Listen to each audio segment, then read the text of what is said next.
My name is Daniel. I'm here with Venturhaus. Today we're displaying the Trek House, which is a modular camper setup for small to medium SUVs. So we've got a 2-drawer system here.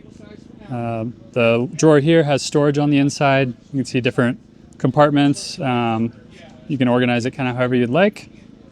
And then the other side here is set up as like a kitchen. So we've got a small sink basin here, space for a stove, and then a pull-out, another level of workspace here. And then just like the other side, more storage inside for stove or pots and pans, that type of thing. The whole thing is built on 220-pound sliders, durable enough to carry all the kind of stuff you could load up in there.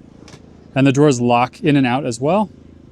On the back side here, we've got a folding bed. So with this in the back of your car, your seats can fold back normally. You can use the back seats to carry people around. When you're ready to camp, put the back seats down. This folds out and slides, which gives you a big bed platform. Yeah, throw a mattress on top, have a good night's sleep. When you're done, folds right back up into the trunk. We use L-track and tie downs here to secure it into the vehicle. You can find us at venturhaus.com.